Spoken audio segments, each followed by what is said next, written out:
Bismillahirrahmanirrahim. Assalamualaikum warahmatullahi taala wabarakatuh.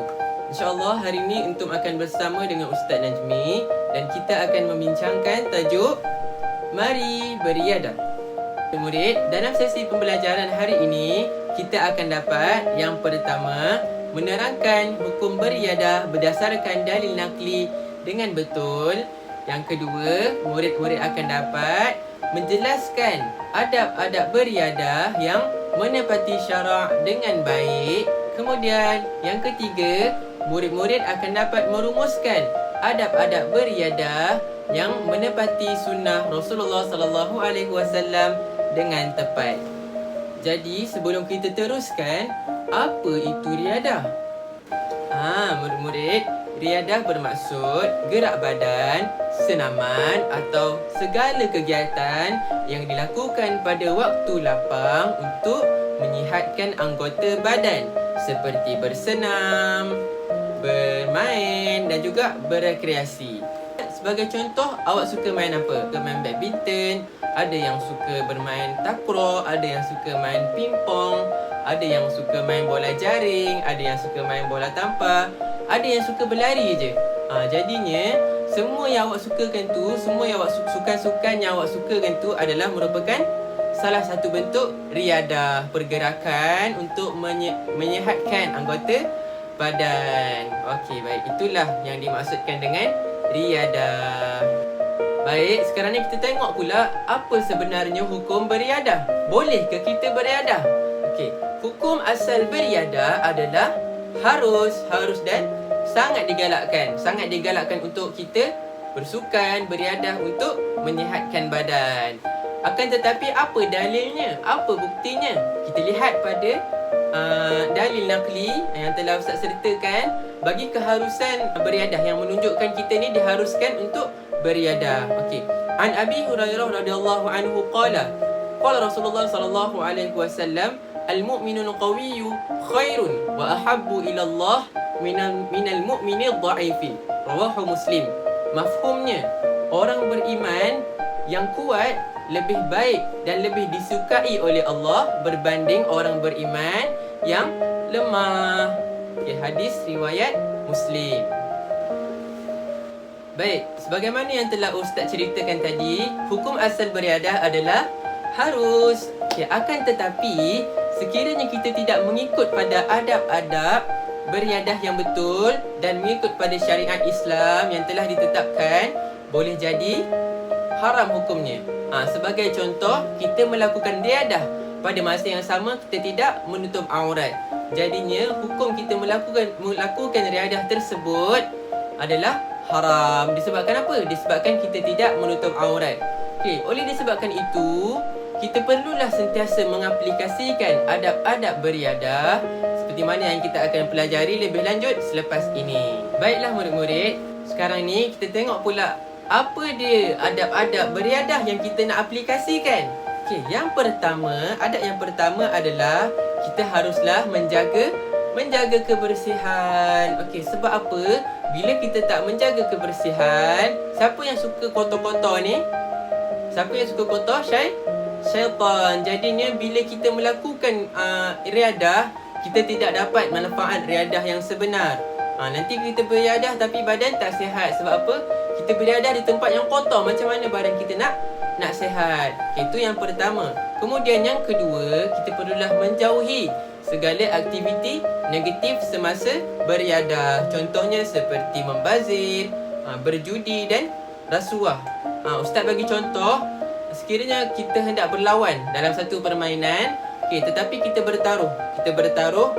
Sekiranya kita kalah, siapa-siapa yang kalah, kita hendak perlukan bayar RM100 contohnya. Jadinya itu adalah unsur-unsur judi.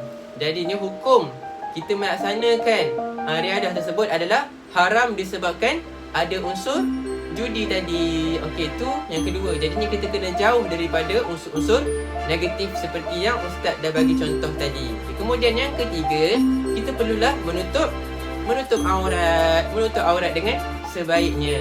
Untuk lelaki mana aurat? Untuk lelaki tutup sehingga atas pusat sehingga bawah lutut. Okey, sebaiknya lelaki pakai baju penuh dan juga pakai seluar panjang semasa bersukan untuk mengelakkan daripada terdedah aurat tanpa kita sengajakan. Okey, untuk perempuan pula macam mana auratnya? Okey, untuk perempuan pakai tudung yang labuh sampai menutupi dada. Kemudian pakai baju lengan panjang tutup sampai tangan macam biasa kan.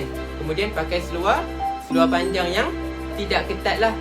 Tidak ketat dan tidak menampakkan rupa bentuk badan. Okey. Jadinya itulah kita perlu menjaga aurat kita semasa melaksanakan riadah. Kemudian yang keempat kita perlulah memelihara semangat kesukanan.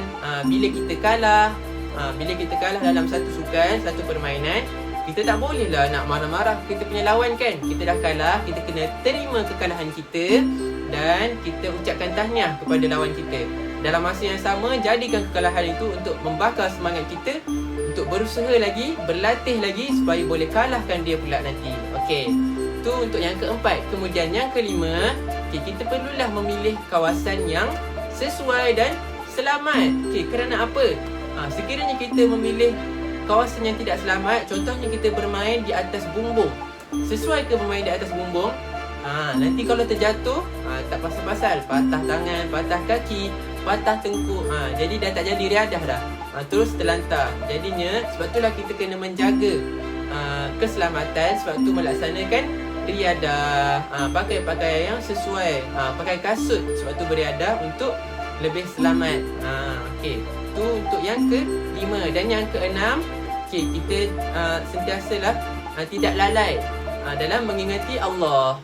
Okey, jadi dalam kita beriadah, kita tidak boleh melupakan Allah Subhanahu Wa Taala. Sebab apa? Contohnya, sekiranya kita tengah main bola dengan kawan-kawan, main bola, tiba-tiba dengar azan, Allahu Akbar, Allahu Akbar. Okey, jadi apa yang perlu kita buat? Kita nak teruskan bermain ataupun kita berhenti dan kita balik menunaikan solat? Yang mana?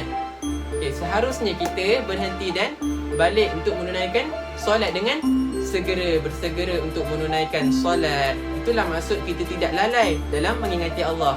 Dalam kita beriadah, kita sentiasa juga ingat pada Allah Subhanahu Wa Taala. Dan kemudian yang terakhir sekali, kita tengok pula apa dia sukan-sukan sunnah yang diamalkan oleh Nabi Muhammad sallallahu alaihi wasallam. Kita punya Nabi. Okey, baik. Jadinya antara sunnah yang dilakukan, yang disukai oleh Rasulullah sallallahu alaihi wasallam adalah, boleh tengok dekat atas. Yang pertama adalah sukan memanah. Sukan memanah kan, yang tarik belakang tu lepas kan. Itu adalah sukan memanah, antara sunnah Rasulullah sallallahu alaihi wasallam.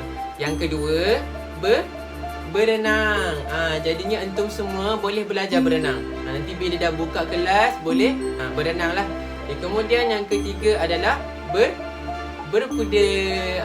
Untuk berkuda adalah merupakan salah satu sukan sunnah Rasulullah sallallahu alaihi wasallam.